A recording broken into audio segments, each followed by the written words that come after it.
Hello and welcome to another episode of Forgotten Cello Music. This is Traveling Cello. I'm Aaron.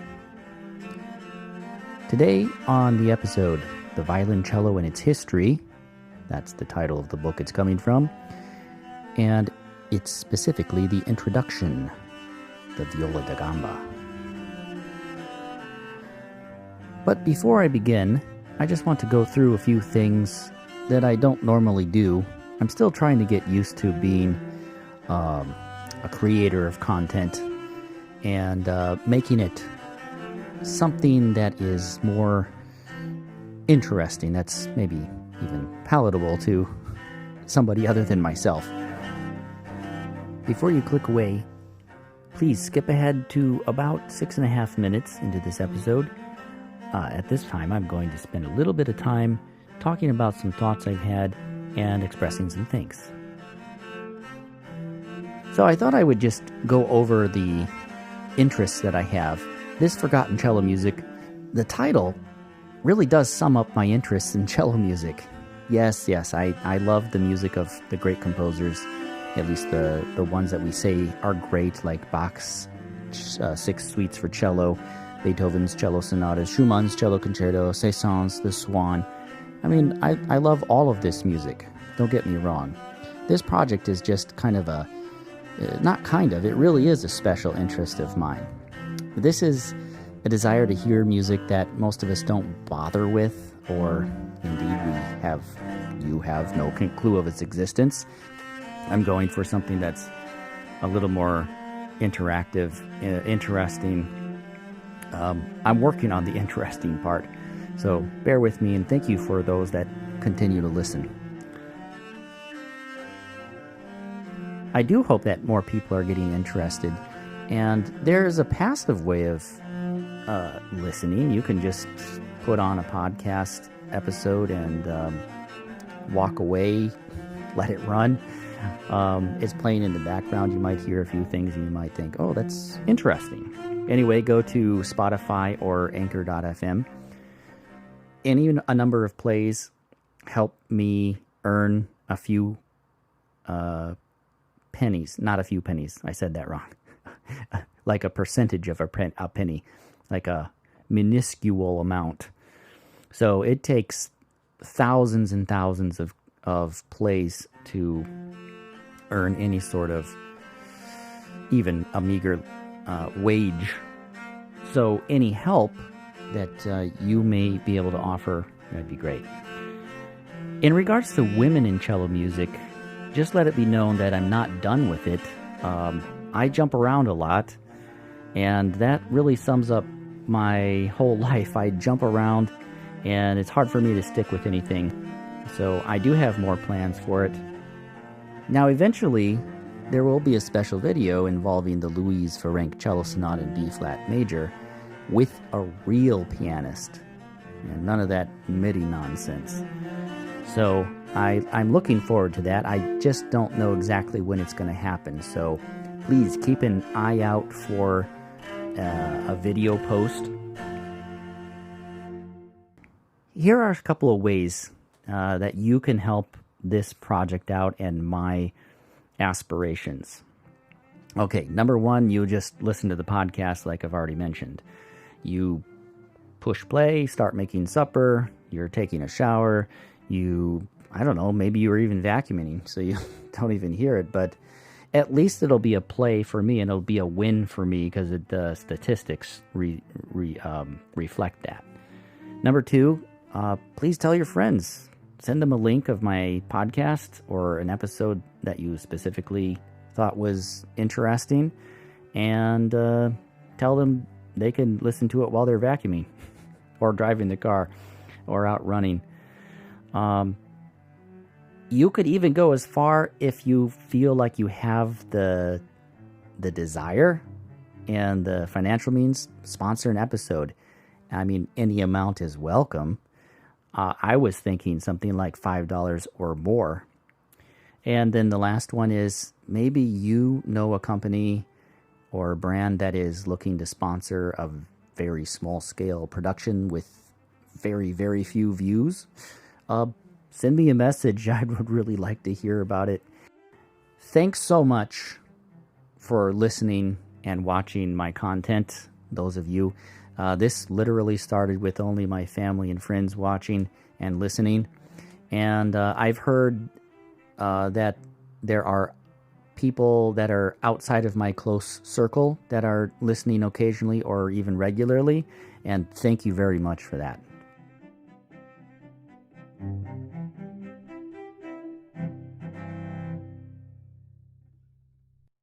Here we go, the Viola da Gamba, precursor to the violoncello. This is episode 28. So it's going to go down in format something like this. I am going over the introduction to this book called The Violoncello and Its History by Joseph Wasielewski. I've picked out some points that are of interest to me, and I think they are salient to the topic at hand. So the introduction to the violoncello and its history by Wasielewski uses 43 pages to set the stage for the cello. There's mention of the family of viol instruments in the early 1500s.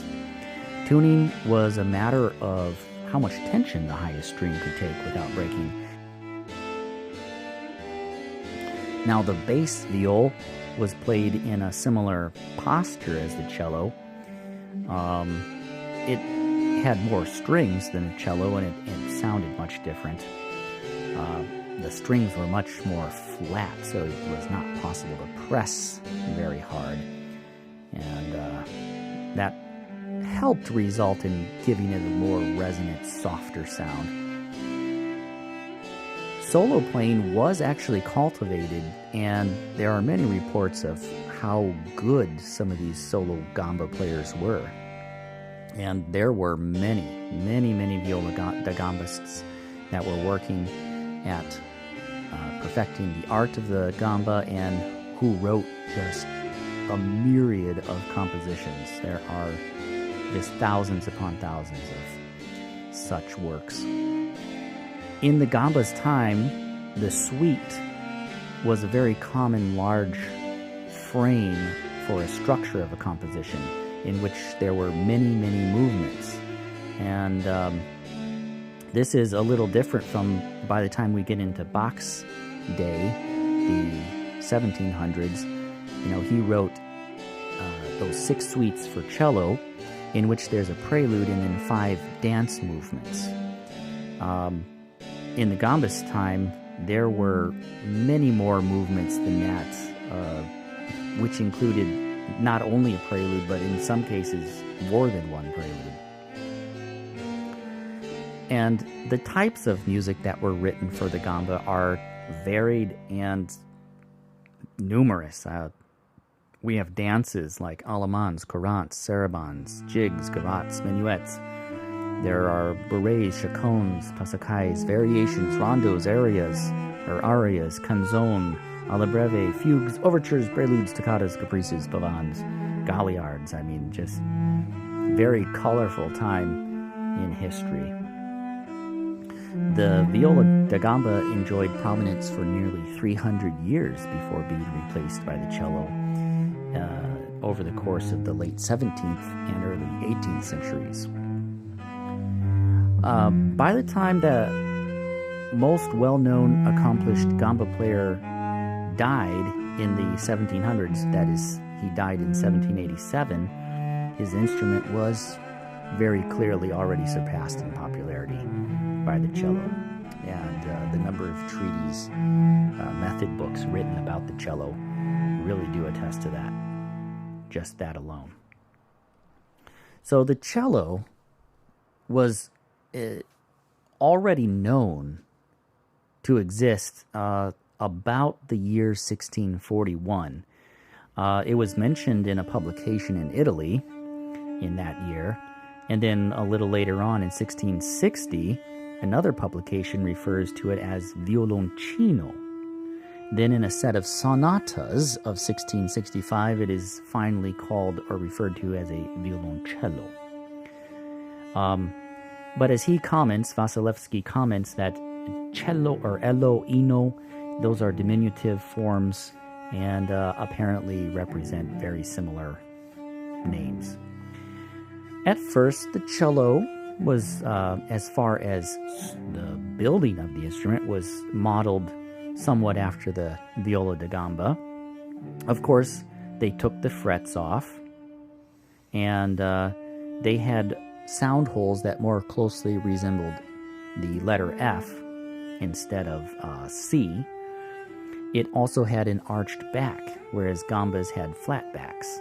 And then, of course, the bridge and strings were altered quite a bit. The bridge was more arched, and the strings were reduced to 4.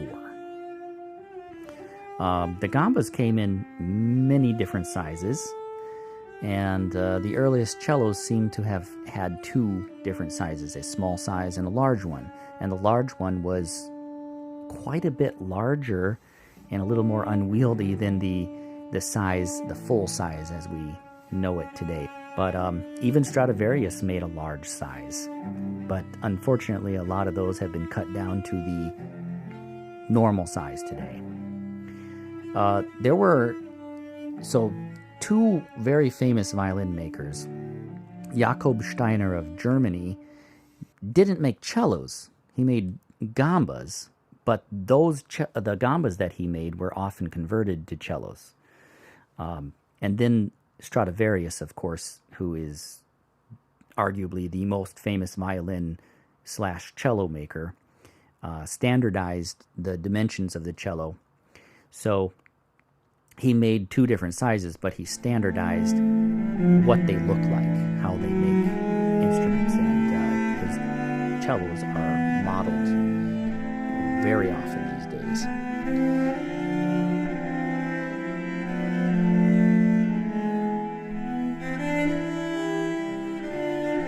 Now, regarding the music selections of mostly Viola da Gamba music, I chose a Pavan by John Dowland. His dates are 1563 to 1626. This Pavan was written for 5 viols. I chose to omit one of the viols, and to some that might be sacrilege, but, we're living in arrangement heaven. This is just very common practice. People arrange stuff throughout history. Then there's a Galliard that Thomas Simpson did. Now, I didn't record it. I wish I had the time, because this Galliard is the same melody, but it's in 3/2 time. The meter is 3/2, whereas the Pavan by Dowland is in 4/4 time. Very, very interesting comparison. And I might do a special episode just on comparing. There's a whole book of these where John Dowland writes Pavans and Thomas Simpson writes Galliards.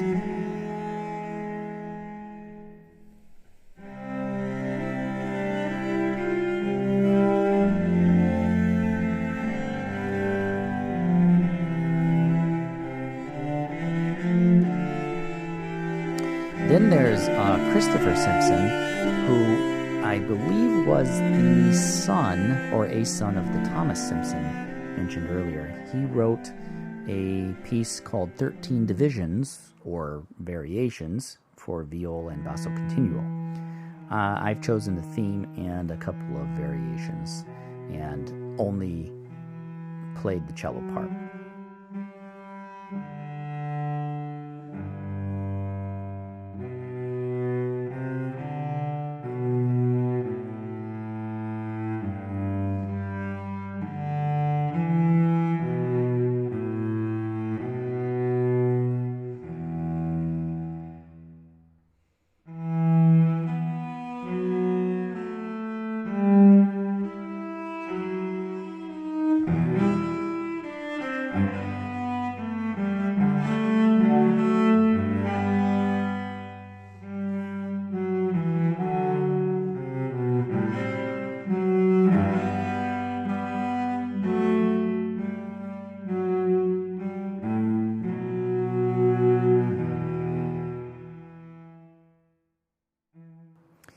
Maran Murray, 1656 to 1728, an extremely famous and well-accomplished gamba player who wrote lots of music for his instrument and concertized quite a lot. Here's a folia that was for viol and basso continuo.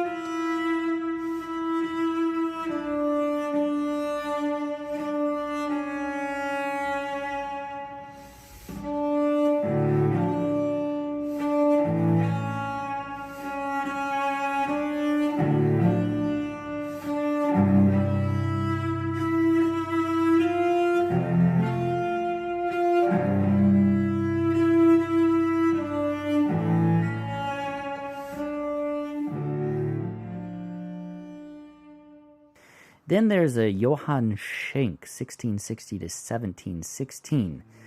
He wrote a suite in A minor. I've chosen a preludium, which is for viola and basso continuo, and I played only the basso part.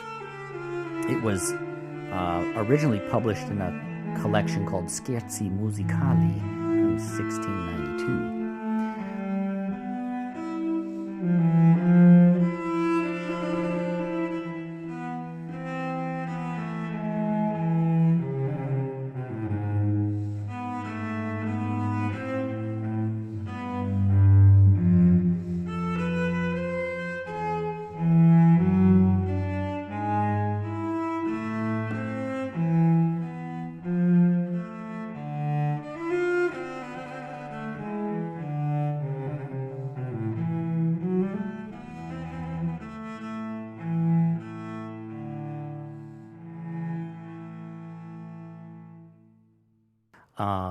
The last two. First, Johann Mattheson, 1681 to 1772. There's a saraband. This is a transcription. And then Arcangelo Corelli, 1653 to 1713, wrote a jig. And this is also a transcription. And I've included these two just to give you a little bit more feel of what the music scene was becoming as the cello became more and more prominent toward the beginning of the 1700s.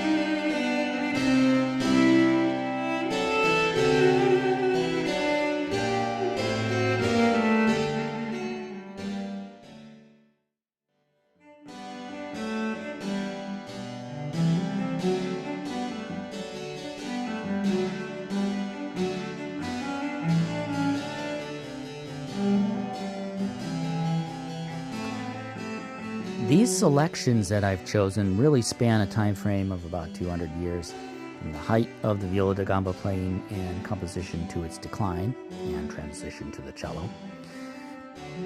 There, as I've said, there are dances and variations, preludes, folias, and of course, all of these pieces of music are transcriptions, because I don't play Viola da Gamba. It's a very different instrument. For one, the strong bow stroke is an up bow, whereas the strong bow stroke is a down bow on the cello. And that's just one example of many. I've tried playing gamba before. It's a fun instrument and fabulous to try out, but it takes some real getting used to. I mean, when you're used to 4 strings and you go to 6 or 7 strings, quite a difference. And they're tuned in fourths, and I think one set is a third. Transcribing is a piece of cake. You really just go from alto clef to bass clef, and even sometimes the basso continuo, the Viola da Gamba is written in bass clef for part of it anyway.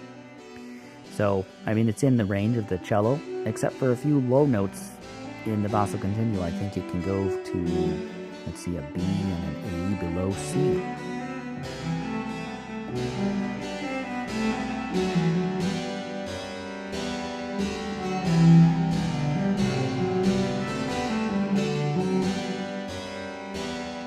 What I find interesting is that most people will say, that really sounds like early music. That doesn't sound like music we're accustomed to playing or listening to. And indeed, it's it's got a very unique flavor, very unique sound. Harmony, rhythm. I mean, this Pavan, if you listen to it, really does sound like the late Renaissance, early Baroque. So the Folia, the Courant, the Sarabande, this sounds like old music, but it's harmonically and rhythmically something a little more familiar to our ears, and we can say, oh yeah, this we've heard this stuff before. And indeed, if you listen to Bach and Vivaldi's music, basically they utilize this sort of harmonic structure in everything they write.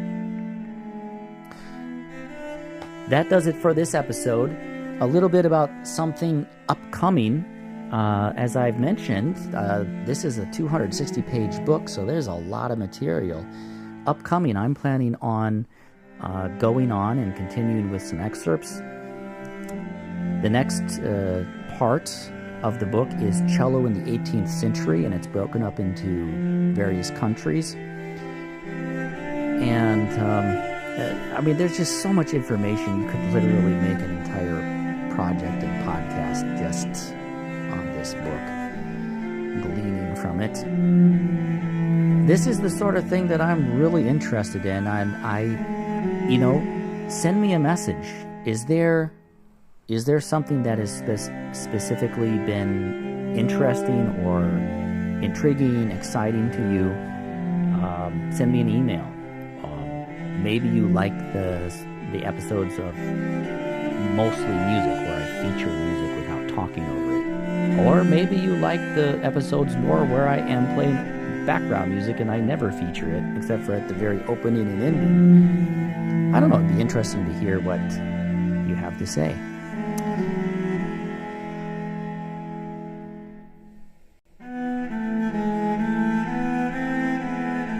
Anyway, that's it. That's all for now.